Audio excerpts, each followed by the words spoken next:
Man, believe it or not, lowriding is a beautiful art form. Lowriding is alive and well on the streets. It's all over the place. It happens. Lowriding happens. If anybody's in the lowriding, they're in it deep, regardless of race, color. Hitting switches, bumping to the right music, that's when you're having fun in a lowrider. Lowriding, it's one love that brings everyone together. Lowriding is a way of life and a lifestyle.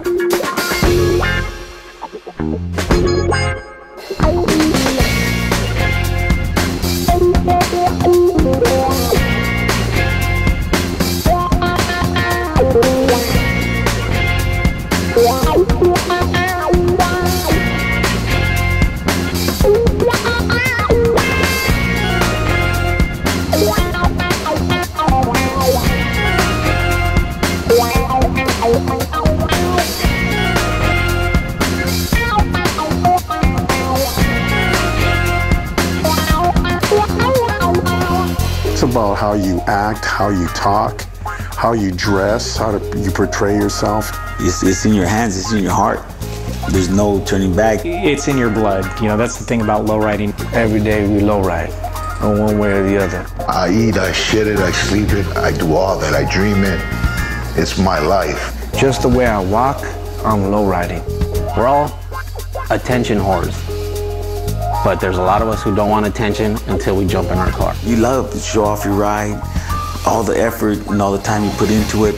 That's what we like to do. We like to shine. These cars aren't just bought at a dealership and the next day they're on the streets, you know? You can see the expression of a person in their car. Cars look best dumped into the dirt. It's a sport, it's a hobby, it's a way of life. It's a religion.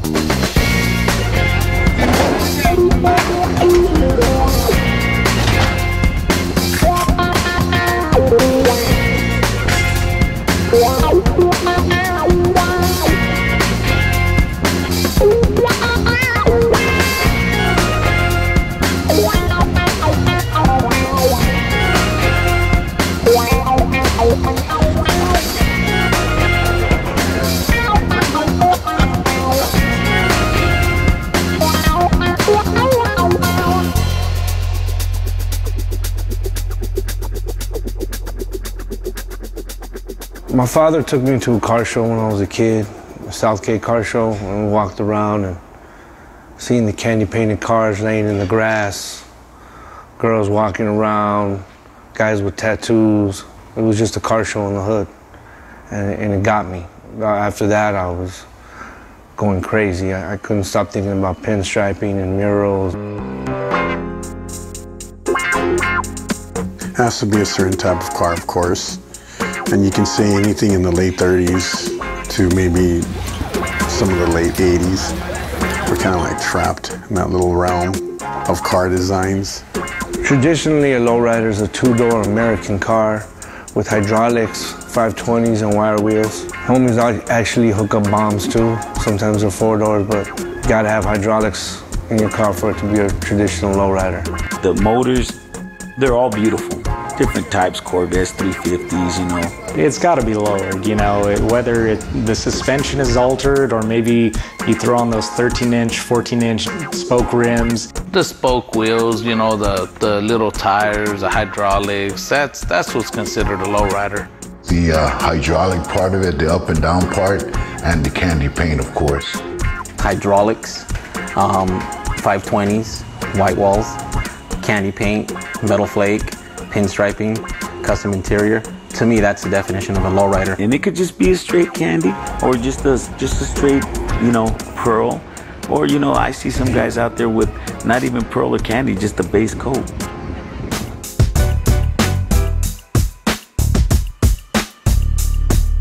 The way we hook them up is it's all about taste and style. If we're going to represent lowriding, we have to do it with class. And that's the thing about lowriding is it really is an art on wheels, you know, from the paint jobs to even the wheels. I mean, just there's so much detail that goes into lowriding. And a lowrider has to lay on the ground. If it doesn't touch the ground, it's not a lowrider. I don't care what it takes you to remove the coils and just tuck the tires, lay the thing on the floor. If that gets you there, that's cool.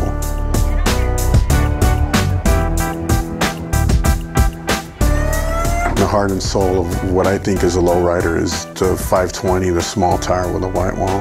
Whether it be spoke wire wheels for some of the bombs, it's the artilleries, or the crossbow hubcaps, which is cool. That identifies immediately.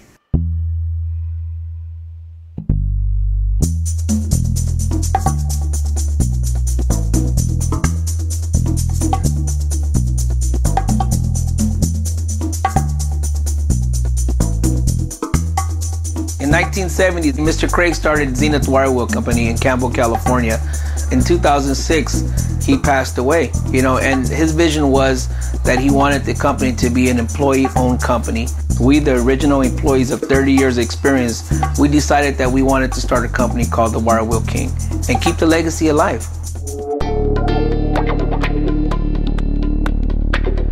You know, the cross laces, 72 spokes is what we pretty much are known for. All of our wheels are actually handmade. Back in the days, you were able just to buy a set of wheels and you could only get them chromed or gold. The way things are now, you know, guys come in here, they want to build a car, and a lot of times it's powder coating, engraving. You know, you got a certain car, you got a certain paint scheme. You know, you want the wheels to kind of match.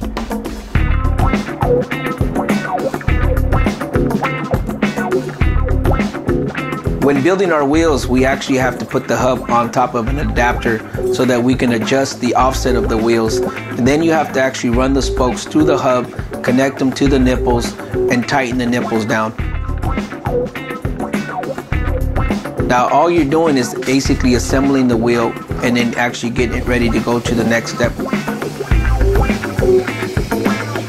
The tuning is a major part of wire wheels. If you don't tune them, your wheels aren't going to run straight. They're going to look like they're wobbling on you when you have them on your car. It only takes one spoke locked up tight or loose to cause you problems.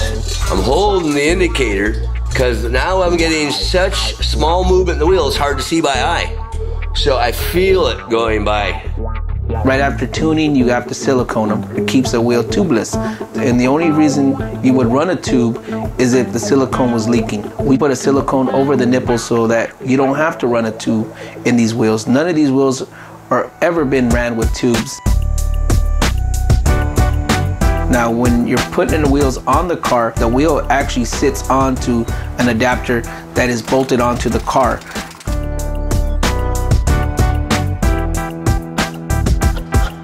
Now the knockoff is actually what keeps the wheel in place and tightens up, and that's basically taking the place of lug nuts.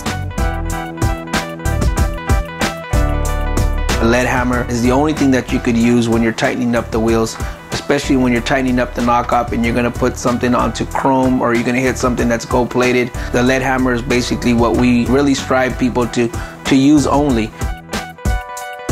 Now that we're the Wire Wheel King, it makes us feel proud that we're actually doing something that Mr. Craig actually started, and we're keeping the legacy going. You know, we're keeping it alive. We're able to still manufacture something that was manufactured 42 years ago.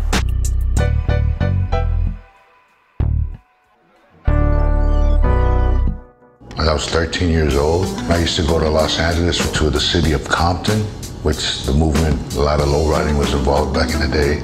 And I would see these guys go up and down the street. This is something different that I've never seen in my life. And if I'm not mistaken, it was a 64 convertible is what I saw on hydraulics with true spokes back in the day. That's when I was a little kid, and those cars are still popular these days. I mean, everybody's going to have their claim to fame on where lowriding started, where the capitals are, but at the end of the day, You can't argue about Southern California and the whole automotive custom industry. Los Angeles, even East Los Angeles, is the mecca, the nucleus of the lowriders. Los Angeles is the founding place and the mecca of lowriders. Everything starts here. Most all trends start from here. LA's been lowriding since the 40s. And, you know what I mean? They OGs. LA's a historical place, and like, you know, they're the ones who really opened up the market for all of us. You know, those people there from that region, they have been the trendsetters. They have been the ones leading the way. Some guy would break out with something new. Let's say he's got 4 pumps to the front and he's hopping better than the next guy. So that week, those guys who lost, they go back and they work on their cars. So there's a lot of guys who are innovators in Southern California. Why I think Southern California or California is the capital of lowriding is because you just gotta go to the shows and see yourself. You know, they come deep. They got some of the best builders in the world here. I think sometimes we get a little comfortable and think this is it, no one can get you, but people are watching. There's always somebody better than you or already came up with that idea. I believe they say the capital of lowriding is New Mexico. You know, I believe they have a Hall of Fame out there and stuff. And you do see a lot of low-lows when you go out there. You really do see a lot of them. But being raised from LA, I would have to have blinders on. Yeah, most of the car clubs and everything, yeah, it does come from LA. A lot of it does. Although there's a lot of people now worldwide who understand the whole lifestyle of lowriding, everybody still looks at Los Angeles to see what's new, what's happening. There's also beautiful lowriders in Texas, San Francisco, even into the Midwest. But this is the promised land as far as lowriding goes. Don't get me wrong, you know, Texas got some beautiful cars and there has been some world champions from Texas. I'm just saying this is probably more of the capital of lowriding. A lot of the roots of lowriding came from LA and Southern California. A lot of them came from San Jose too, up north. LA is the mecca, but there's a couple of meccas out there. You know, San Jose too was a big mecca back in the day too for us up here. They say it started in San Jose because that's where the magazine with Sunny Madrid first started around in the 77. You can't really say what happened, who was the first one, who was the best, where it comes from. But we can go anywhere we want to and be accepted. Like, if I'm somewhere in Texas, I call up my man Sam Torres. It feels like can't nobody really touch the way California does it, you know. And I'm speaking for the whole California, you know, northern, southern. One thing I can honestly say though, they real riders out there in LA. Basically, their weekend in LA starts on a Thursday. They cruise all the way from Thursday, hardcore on the boulevards till Sunday. That's a long ass weekend, bro. If I had to say who gives us a run for our money in lowriding, other than California, I would say it would be Tokyo. I've been going since the early 90s. Japan is out of control with lowriding.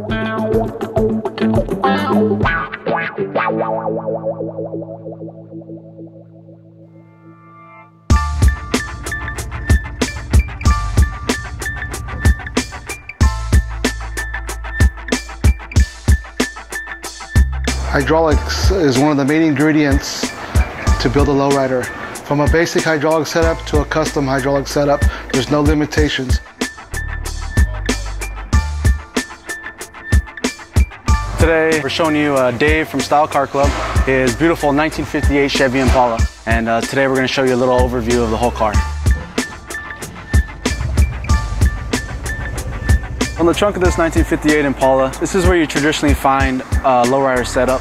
The pumps in a lowrider serves as the heart of the whole system. The pumps is actually what generates and pumps the fluid from the back of the car to the front cylinders and to the back cylinders, causing the car to go up and down. The batteries serve as the power source for a hydraulic setup. The more batteries, the faster the pump spins. So on a normal traditional lowrider lay and play type of car, you see anywhere from 4 to 8 batteries. So in this car you see the lines come from the back of the car to the front of the car. The lines is actually what carries the fluid from the pump to the front cylinders. The front cylinders are put into the position of the frame pocket itself, but it can't just go into any car. You actually have to alter the full frame of this car to fit and adapt the cylinders and the coils into the front of this lowrider. In any vehicle that has ultra suspension, being hydraulics or airbags, it's always highly recommended to reinforce the frame as much as possible. The reason for that is because you actually put stress on the frame and you could crack it, bend it, tweak it.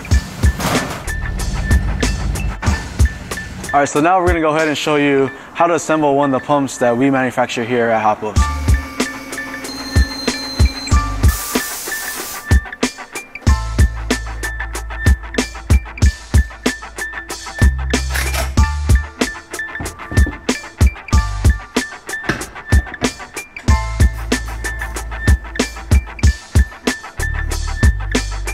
Alright, so this is your standard hydraulic pump that you would see in your traditional lowrider. When you hit your switch, it controls this right here. This is our motor, and when you hit your switch up, it sends a current into the motor, which actually spins this guy right here, a gear, and these are all connected. The gear sits on the back side of the block, which is inside the tank. The tank is actually the starting point of all the oil. This gear is fully submerged in it. So when you hit your switch up, the gear actually sucks the oil that's surrounded in and shoots it through the fittings and through your check valve and the Y block that we just made. And this guy serves the purpose of diverting the pressure that's sent out from the block into the two corners of your car, so it'll lift your car up evenly.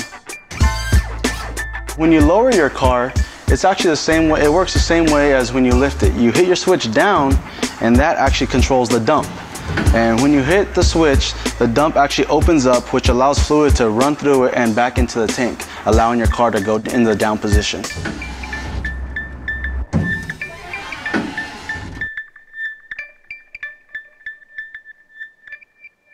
I was a teenager and I was living up in the Bay Area at the time, not too far from Oakland.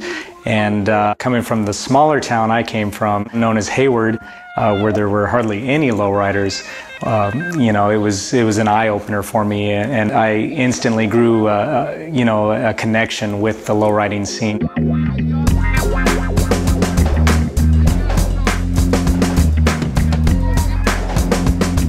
Who would ever thought it'd get as big as it is now? Before, it was something that you did to get away from gangs back in the day and stay positive. It's easier now. It's easier, before you go down the street, get a ticket for hydraulics, it kind of seems they're not worried about lowriders no more. These days, lowriding is much, much better than the past. I can honestly say that because back in the past, there was lowriding clubs that were shooting each other. Back in the day, there was a lot of trouble going on back and forth in the industry. We weren't quite mature yet. We're still, going through a lot of things at that time. Back then, lowriding was part of being the gang, stuff like that. Now it kind of seems everybody can hang out. It's a lot easier now to go cruising than it used to be in the 80s. Cops will pull you over all the time. Things changed a lot. That when the Daytons were really hitting hard, people were getting killed for them things, Now it's like you got these other wheels that are way more expensive and they're not killing for them wheels no more. You gotta be straight up in this game. Just like Tupac said, all eyes on me. Everybody sees us. With the lowrider industry today, it's just that they matured so much into a family-oriented thing. These are hardworking people who just really enjoy their cars, and they include their families, and they go on picnics and give toys to kids, the Boys and Girls Club. There's charities behind them, and it's all about being a big lowriding family. We're still living in the same mind frame that we're in the 70s and the 80s. We're still there, It's just different. We just have more experience nowadays on how to build these cars. You can go and buy a brand new car back in '79, put wheels on it, paint it. You're done. You're the king of the boulevard, Nowadays, you have to invest $50,000, $60,000, $100,000 into these cars. You got to work your butt off for that stuff. Back then, they weren't really making four-door cars lowriders, like the newer Cadillac, stuff like that. But now I'm pretty much doing it on four doors. It doesn't matter. In the 80s, early 80s, everybody bought a mini truck back then. But as you can see now, you don't see those things no more. So it went right back to the old traditional, the luxuries, the bombs, the bomb trucks, the Impalas, the traditional Impalas. A lot of people that never thought they would like lowriders, people are gonna watch this and they're gonna see the quality and how much time it takes to make them and the craftsmanship and the artistic side of it.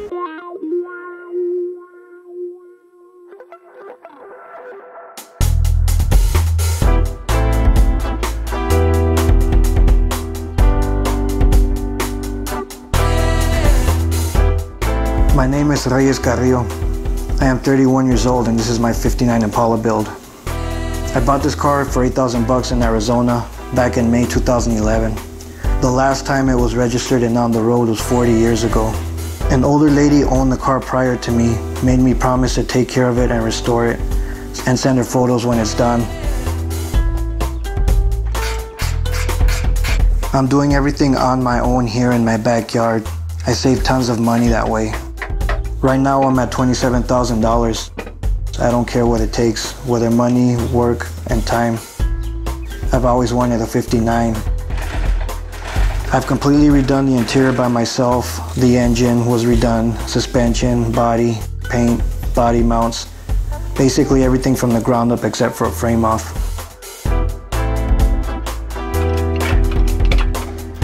There's a lot of ups and downs along the ride, which makes every build unique. I have taught myself and learned a lot along the way and shared my experience online. By now, almost 100,000 people have followed my build online so far. To build your dream car with your own hands and see it come alive again, it's the greatest sense of accomplishment. Almost there.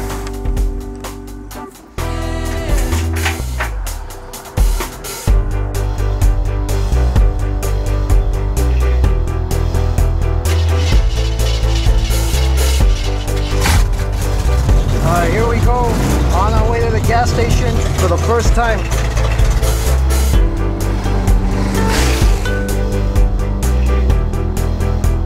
Obviously it's not quite done yet, but the 59 waited 40 years, so a couple of more months will make a difference. Unfortunately, I won't be able to send the previous owner any more pictures. Last week, the lady passed away. So now it's all about finishing this project and bringing my baby back on the boulevard. My uncle had a 65 Chevy Impala, and back then the look was to put weights or cement blocks in your back of your trunk to lower the back of the car, and the front would stay up. And he had some small tires on it, little donut steering wheel, and my parents actually bought that car for my uncle in the early 70s. And we went to school in that. And I thought it was cool, you know. My mom drove a lowrider and took us to school in elementary and picked us up. Sometimes the guys from the neighborhood, they would think, oh, who's that, you know. It was just my mom picking up me and my brother and sister.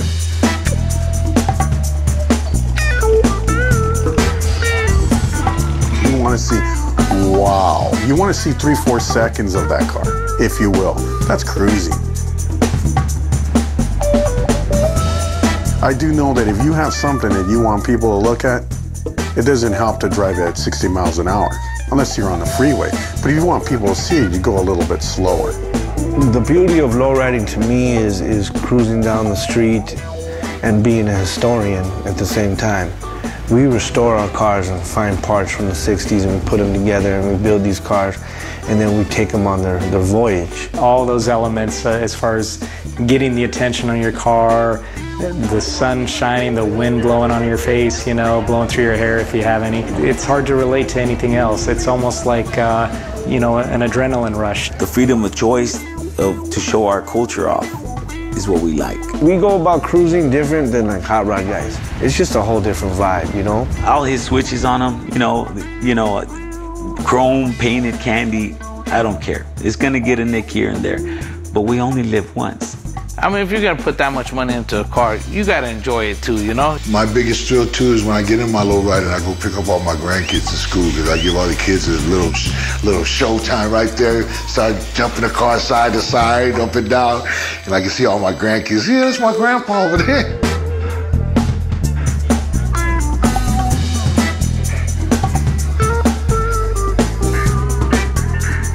When you cruise the boulevard at night, it can go on till 3, 4 in the morning, you know?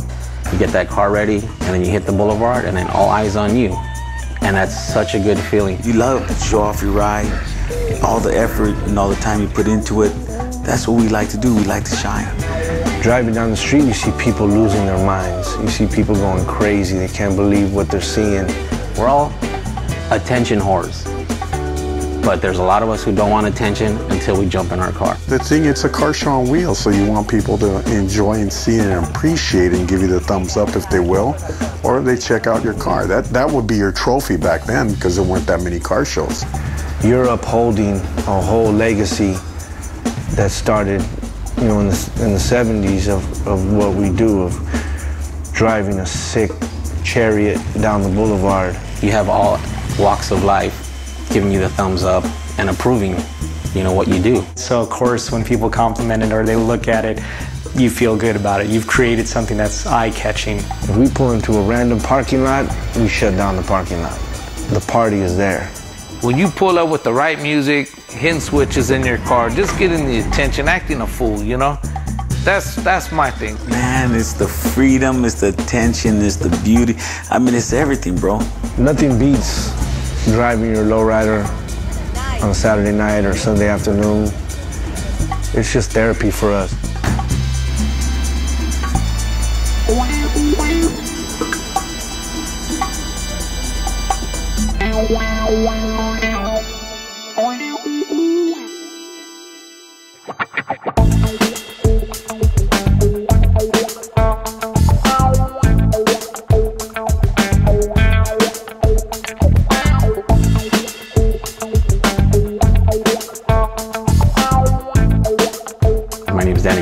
Also known as Danny D. I'm a pinstriper, custom painter. I've been involved in painting cars for about 27 years, I would say. I work on cars 6-7 days a week, and they're always lowriders. To me, I mean, there's nothing better. I did model cars as a kid, and I lowered all of them. Same with my bicycles, lowered all of them. It wasn't called lowriding when I was a kid. I was probably 13 when I started airbrushing and painting, and then I started doing posters for kids at school, and people just kept asking me to do stuff, and my mom and dad finally said, why don't you charge for that?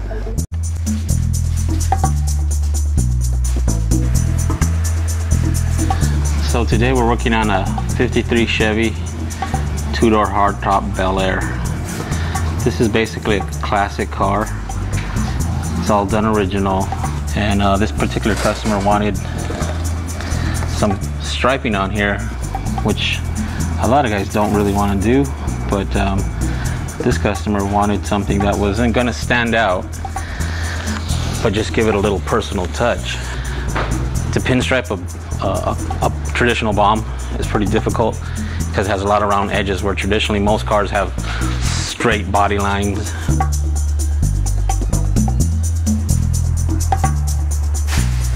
Your choice of color is very important. If it's just black, white, to me that's just a blank canvas. I love loud colors. I love the blues, the purples, the pinks. My car is pink and purple. Let me add it. Let me do what I need to do to let you shine.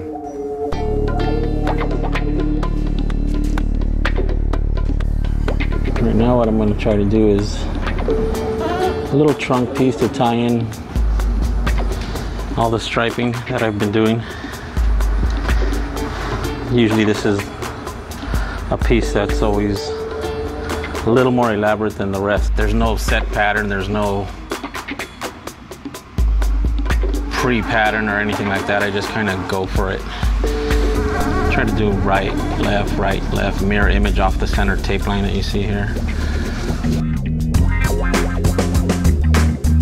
If anybody out there wants to get something painted by any painter, don't put them in a box, just let them go. And their talent's gonna come through onto your car, who's gonna make who you are. This is who I am. I gotta be the best I can, and from what I told, I'm one of the best, if not the best. But I don't think that. It's just what they tell me. My signature is this little character that I used to draw like in the 70s. And it's a little cholo from back in the days, which is basically a little gangster. Just kind of tells people that I'm a Chicano who does this type of work. Just So this is a little Chicano character, a little Cholo character. And it's kind of a kick in the teeth for one of my teachers. He'd always tell me, Mr. Galvez, you'll never amount to anything. You keep doing that stuff. Thanks, buddy.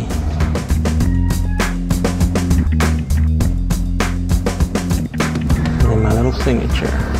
And then finish it off with the Ike.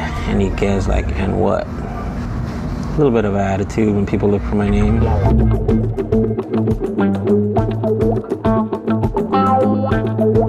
Everybody does something different. So for me to say that nobody influences me, I'd be lying, because everybody influences what I do.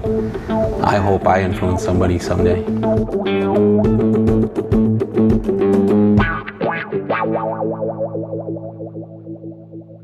When I was in 6th grade, I saw Candy Lime Green 64 that was up there in a beautiful neighborhood, brand new homes where we were raised, not too far from East LA. And that car just stood out in the driveway, and we looked back and as it ended, holding our little book bags in the car. You know, people don't understand that everybody looks at all of us. The media portrays lowriding in a lot better way than in the past now. Back in the day, they used to rent lowrider cars from movies and then do drive-bys, bank robberies, murder, in a candy orange convertible lowrider, which if anybody was gonna go do dirt or kill somebody, you wouldn't be in the loudest show car in the world. It did hurt the lowrider industry as far as, you know, Joe general public now thinks that everybody who's driving a lowrider sells dope, is a pimp, is some kind of gangster and drinks 40s and smokes weed all day. That's not the case. We're all hardworking people. We're blue-collar guys and even girls, and we just love our hobby. As far as the whole lowrider thing goes, it's pretty much a lot of politics in it, you know? Some is good, some is bad, you know what I mean? They always gonna hate on us. The way sometimes we dress and look, it may look intimidating to some people, but I really think that it's improving. Because of videos, rap videos, lowriding became commercialized. And you got to see different types of cars and people and everything. And it's just mainstream now. In the automobile industry, they kind of consider us like the unorthodox riders, you know what I mean? They look more at the hot rodder, muscle cars, whatever. There's still a lot of prejudice in the car world. When we go to like hot rod car shows, you can feel the prejudice. You can hear people talking. Everyone that owns a lowrider is a drug dealer. I think it's up to us to do something to make these guys realize that, you know, it's not the same the way it used to be. It's way different. Usually when you go to these shows, man, you'll realize a lot of these guys are very, very open arms, you know. They look a little tough, they look a little rugged, but most of them are really nice family guys. So listen to the play-by-play, day by day, rolling in my phone with 16 switches. Rolling in my 6-4. What all the homies say. You know, with the West Coast rap videos, music videos, they didn't portray lowriding in a negative light. You know, I'd say for the most part, they made them look cool, they made them look fun, and you know, it made it popular. It made a lot more people aware of what that style was. Then Dr. Dre made it real famous in the 80s, and everybody wanted a 64 convertible with the white interior and green metal flake. And that's all good, because a lot of people, a lot of different cultures got involved in it. And they opened their hearts to it, and they respect it now. They let folks know what a real lowrider really is. It's avenues like this that makes us better lowriders also, you know what I mean? I think a lot more people now accept it and understand it. They do see the goods and the bads. They see that everybody's having fun, and they see the kids out there in the lowrider bikes and all of that stuff. So I think it's more accepted now. It's not as bad as it used to be maybe 15, 20 years ago. We're not really concerned with if people like our lowriders or not. The cops even give us thumbs up nowadays. So if you want to see something bad about lowriding and hold it down, you can find it. But for the most part, most of it's very good now. When we go to Europe, people love it.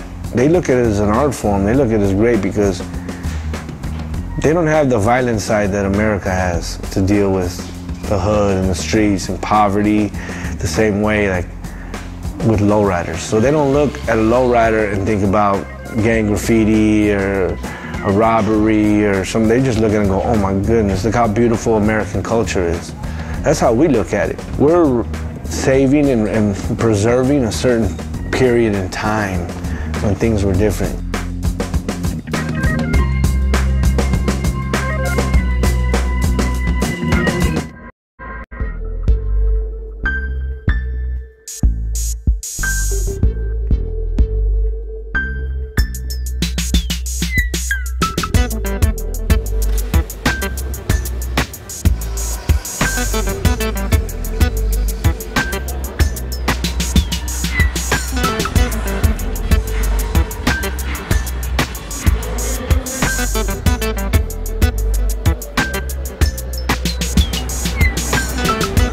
We don't get to have too many of these around, so every time they do come around, it's like once a year for this big of an event. The show's going great so far. You know, I've been pretty much slammed in our booth over here, so I haven't been able to check it all out. It's going great. We're having a blast out here. This is what we live for, to be here. Some great quality cars here, and the vibe is good. Show's doing good right now. Really good response. People are enjoying and saying that we're kind of putting it down here. We're right here, Taurus Empire, LA, kicking is our hometown. All different kinds of people, everybody gets along, you know, it's all because of the cars. You know, it's a big weekend. Some people went out to the river, everything, but hey, I gotta come show support to my friend Sam. You know, I wanna say thanks to Sam Torres because he's bringing it back what it belongs to us, the lowriders. I think that's why they all come, because I think everybody just wants a little respect, and they'll give you respect back, you know. The vibe is very, if you look yourself, it's very family-oriented. Everybody's cool, everybody's calm.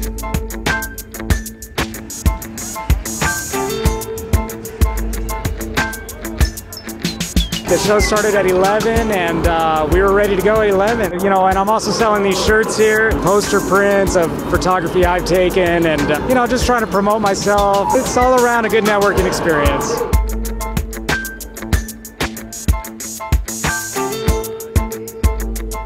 I hope that at least I get to meet and greet some of the people, sign some posters, some t-shirts, and give them away, you know, gotta do that too. So I just wanna shake hands and kiss babies, you know, and meet people.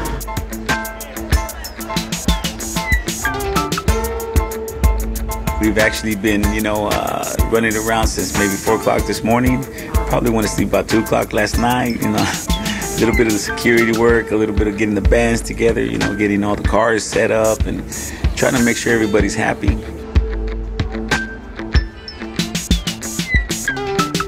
Right now I probably got about a good 900 cars here. I can't let the fire burn down. You know, this thing's burning, it's hot.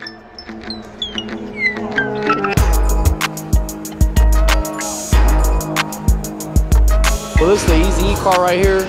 I picked it up a couple months ago. It was in a storage unit in Hawthorne for quite a few years. I got it basically, kept it all original, the way Easy had it. The only thing I did was re-chrome the bumpers. So the bumpers are all triple chrome. All OG interior that Easy had, original paint, original Dayton's. Pretty much the way he left it. I plan to basically just keep it exactly the way it is and kind of keep Eazy's legacy going too.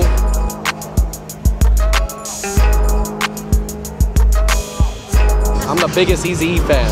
When I found out about this car, I was like, I gotta have it. It's a trip, like driving it and hitting the switches to Eazy's music. It's like, you kind of feel like he's sitting next to you. I've had some good offers from some people from Japan, but I'm not gonna sell it. It's gonna stay here in LA where it belongs.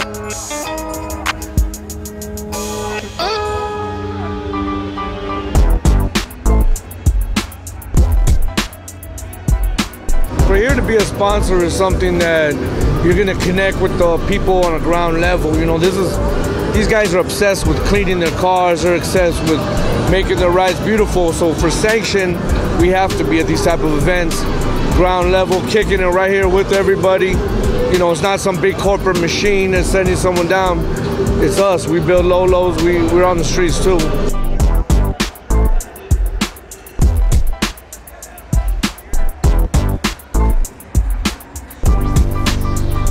The Lowrider Show, it brings a lot of people together. and you get to see people that you haven't seen in years. So to me, I've been seeing a lot of good friends that I haven't seen in years. Thanks to Torres Empire that is bringing them back together. This is my second year here in LA, but I've been doing the shows for about a good 7 years. And lately, every year, we're gonna try to make it bigger until we get to that spot where I wanna be, like that 4-day show. You know, my dream is to have that 4-day show, you know, Thursday, Friday, Saturday, and Sunday. Years ago, they stopped the LA Super shows in LA, so I mean, Sam brought it back. This is his second show out here, and everybody seems happy. You know, they like what they see. You know, a lot of cars came out. I've seen a few older cars I ain't seen in years. I'm talking about years. I mean, it's good to see old cars like that. People bring them out the garage and everything, but so far, you know, good turnout. Sierra's playing. Brent Wood's gonna play. They did the hopping contest already. You know, there's only a couple hours left, and you know, there's still people coming through the door like if it was, you know, early in the morning.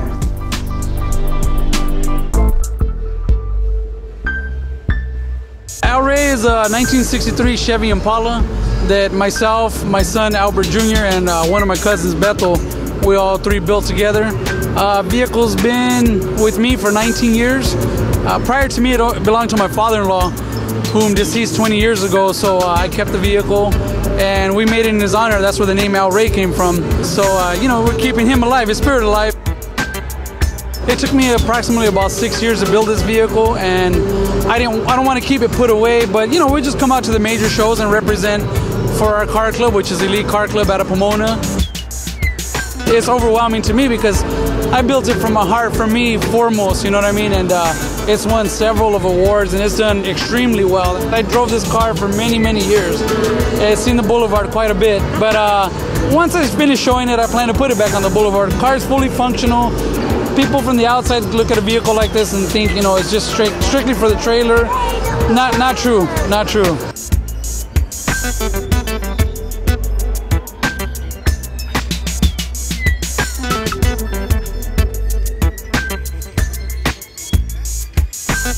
Sam Torres is a good friend of mine, so next year I will be here for sure. I'll be back next year to support my boy Sam. The kids really is our future. You know, our lowrider industry won't be around if we don't get them involved, you know, so getting them involved, getting them to want to be at the show because of all these rides and having fun, that's what we want, you know, so we're very happy with that. Man, you know what, guys? This show is bigger than it was last year. I thank you guys so much from the bottom of my heart. Next year's gonna be bigger and better than this, so you guys get fired up, get ready.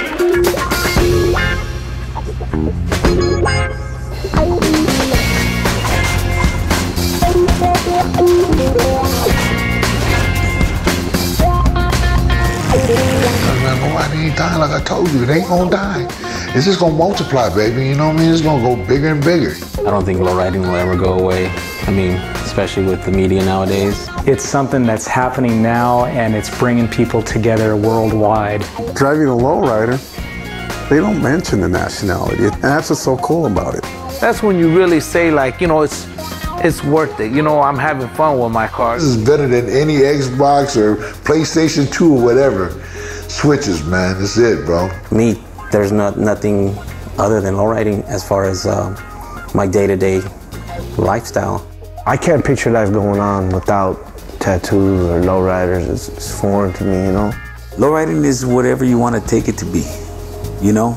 Lowriding is what you want it to be in your heart. You'll never replace those feelings, you know, your first time when you see a car totally lame and then it's yours. It's like you're a little kid running around skipping and hopping. It's our life. It's our life, bro. Lowriding is necessary for us. Lowriding will always be here for us. There's a lot of hard work to gain that respect, and a lot of times in life that's what it takes. So that's a great accomplishment for lowriding, and that's what it is.